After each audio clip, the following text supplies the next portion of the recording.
নমস্কাৰ বন্ধুসকল, মই আপোনালোক সকলোকে মোৰ চেনেললৈ স্বাগতম জনাইছোঁ। বন্ধুসকল, মোৰ নাম গোবিন্দ ৰাজ কৰ্মজন, বাস্তু এক্সপাৰ্ট নিউমেৰলজিষ্ট।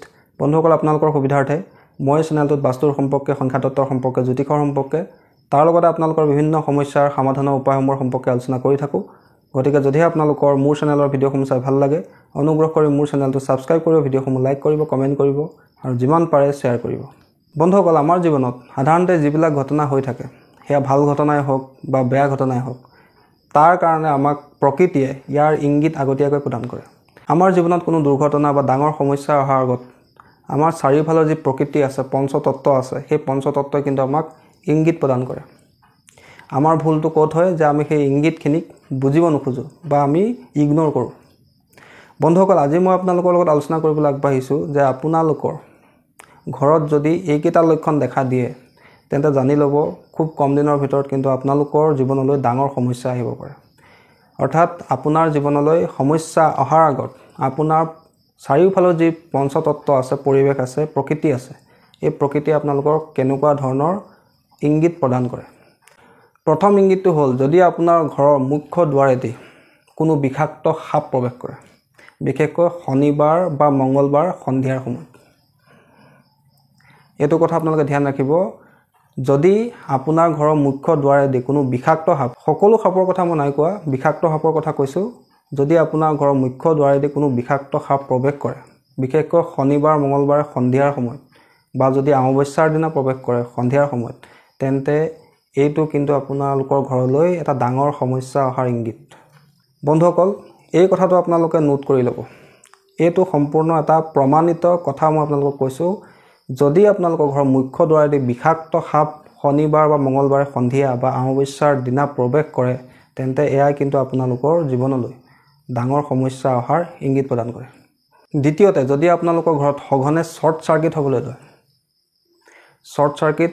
হ'বলৈ লয়, তাৰ লগতে আপোনালোকৰ ইলেক্ট্ৰনিক বস্তুবিলাক বেয়া হ'বলৈ লয়, অৰ্থাৎ আজি বাল্ব এটা ফিউজ হৈছে, কাইলৈ বৰ্ডখন বেয়া হৈছে, পৰহিলৈ চুইচ এটা বেয়া হৈছে, তাৰ পিছদিনা আকৌ ইনভাৰ্টাৰটো কিবা সমস্যা হৈছে, তাৰ পিছদিনা আকৌ কোনোবা আপোনালোকৰ মাইক্ৰ' অভেনটো বেয়া হৈছে বা ফ্ৰিজটোত কিবা সমস্যা হয়, এইদৰে যদি এটাৰ পিছত এটা ইলেক্ট্ৰনিক বস্তু আপোনালোকৰ বেয়া হ'বলৈ লয়, ঘৰত শ্বৰ্ট চাৰ্কিট হ'বলৈ লয়, এয়াও কিন্তু ঘৰত কোনো বেয়া ঘটনা হোৱাৰ ইংগিত প্ৰদান কৰে।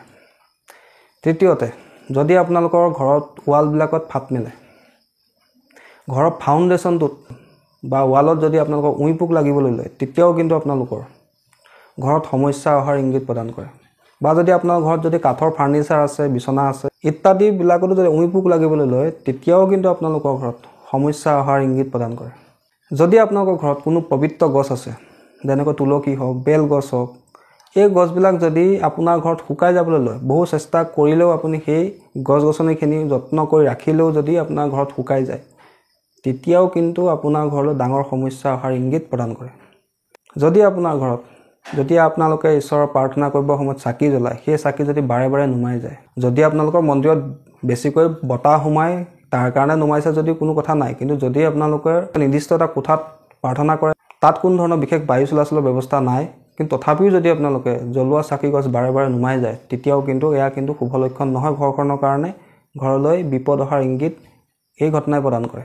যদি আপোনাৰ ঘৰত আইনা বাৰে বাৰে ভাগিবলৈ লয়, যদি আপোনাৰ ঘৰত মুখ চোৱা আইনা বাৰে বাৰে ভাগিবলৈ লয় বা ক্ৰেক হ'বলৈ লয়, তেতিয়াও কিন্তু আপোনালোকৰ ঘৰলৈ ডাঙৰ সমস্যা অহাৰ ইংগিত প্ৰদান কৰে। কিন্তু বন্ধুসকল, এনেকুৱা নহয় যে আপোনাৰ ঘৰত হঠাৎ আইনা এখন ভাগি গ'ল, তাৰ পৰা আপোনাৰ জীৱনলৈ ডাঙৰ সমস্যা আহিব, এনে নহয়। এই ঘটনাটো আপোনালোকৰ ৰিপিট হ'ব লাগিব 2বাৰ 3বাৰ 4বাৰ। তেতিয়া আপোনালোকে এই ইংগিতটো বুজি ল'বলৈ চেষ্টা কৰিব যে এই ইংগিতে আপোনালোকক কি ক'ব খুজিছে, যে আপোনাৰ জীৱনলৈ বা আপোনাৰ ঘৰলৈ ডাঙৰ সমস্যা অহাৰ ইংগিত এই ঘটনাই প্ৰদান কৰিছে। যদি আপোনাৰ ঘৰত সোণ হেৰায়, অৰ্থাৎ গ'ল্ড, জুৱেলাৰী ইত্যাদিবিলাক হেৰায়, তেতিয়াও কিন্তু এয়া শুভ লক্ষণ নহয়। এই ঘটনাই কিন্তু আপোনাৰ জীৱনলৈ আৰ্থিক সংকট বা শাৰীৰিক সমস্যা লৈ অহাৰ ইংগিত প্ৰদান কৰে বা পাৰিবাৰিক সমস্যাও আপোনাৰ হ'ব পাৰে। বন্ধুসকল, যদি আপোনাৰ ঘৰত প্ৰায় লোকৰ ঘৰৰ পৰা মেকুৰী আহি থাকে বা লোকৰ ঘৰৰ মেকুৰী আহি আপোনাৰ ঘৰৰ বাহিৰত কাজিয়া কৰে বা আপোনাৰ ঘৰত বাদুলি প্ৰৱেশ কৰে, বাৰে বাৰে যদি আপোনালোকৰ ঘৰত এই ধৰণৰ সমস্যা ৰিপিট হৈ থাকে, বাৰে বাৰে যদি বাদুলি সোমায়, বাৰে বাৰে লোকৰ ঘৰৰ মেকুৰী আহি যায়, মেকুৰী আহি বাৰে বাৰে আপোনাৰ ঘৰৰ চোতালখন খানে, তাত কাজিয়া কৰে, এনেধৰণৰ ঘটনা যদি আপোনাৰ ঘৰত 2, 3বাৰ 4বাৰ এনেকৈ ৰিপিট হ'বলৈ লয়, তেতিয়াও আপোনালোকে গম পাব যে আপোনালোকৰ জীৱনলৈ কিবা ডাঙৰ সমস্যা আহিব পাৰে বা আপোনালোকৰ ঘৰত আৰ্থিক সমস্যা, কাৰোবাৰ শাৰীৰিক সমস্যা বা যিকোনো ধৰণৰ ডাঙৰ সমস্যা হোৱাৰ ইংগিত এই ঘটনাই প্ৰদান কৰে। যদি আপোনালোকৰ ঘৰত পোহনীয়া যিবিলাক জীৱ-জন্তু আছে, যেনেকৈ কুকুৰ হওক, মেকুৰী হওক ইত্যাদিবিলাকে যদি ৰাতি কান্দিবলৈ লয় আৰু এই ঘটনাটো যদি কণ্টিনিউ হ'বলৈ লয়, ৰাতি হ'লেই মেকুৰী বা কুকুৰে যদি আপোনাৰ ঘৰত কান্দিবলৈ লয় আৰু ঘটনাটো যদি কণ্টিনিউ হ'বলৈ লয়, তেতিয়াও কিন্তু আপোনালোকে গম পাব যে আপোনাৰ জীৱনলৈ কোনো ডাঙৰ সমস্যা আহিব পাৰে। বন্ধুসকল, আৰু বহুতো লক্ষণ আছে। মই কেৱল আপোনালোকক কেইটামান নিৰ্দিষ্ট লক্ষণৰ সম্পৰ্কে ক'লোঁ। যিকেইটা লক্ষণ যদি আপোনাৰ ঘৰত আপোনালোকে দেখিবলৈ পায়, গম পাব যে আপোনালোকৰ ঘৰত কিবা ডাঙৰ সমস্যা হ'ব পাৰে। বন্ধুসকল, এইখিনি কথা কোৱাৰ উদ্দেশ্য মোৰ এটাই যে আপোনালোকে নিজৰ সমস্যা অহাৰ আগতে সমস্যাৰ ইংগিতবিলাক আপোনালোকে যাতে বুজি পায়, তাৰ কাৰণে আপোনালোকে প্ৰিকশ্যন ল'ব পাৰে, সাৱধানতা অৱলম্বন কৰিব পাৰে। সেই উদ্দেশ্য হাতত ৰাখি আপোনালোকক আজি এই বিষয়কেইটা যে ঘৰলৈ সমস্যা অহাৰ আগত আমাক পঞ্চতত্ত্বই, প্ৰকৃতিয়ে, পৰিৱেশে কেনেধৰণৰ ইংগিত প্ৰদান কৰে সেই বিষয়ে মই আজি আপোনালোকক জনালোঁ। আশা কৰিছোঁ আজি আপোনালোকৰ ভিডিঅ'টো চাই ভাল লাগিলে। আশা কৰিছোঁ আপোনালোকৰ বিষয়টো ভাল লাগিলে। যদি ভাল লাগিলে অনুগ্ৰহ কৰি ভিডিঅ'টো লাইক কৰি দিব, কমেণ্ট কৰিব আৰু মোৰ চেনেলটো ছাবস্ক্ৰাইব কৰিব। ধন্যবাদ।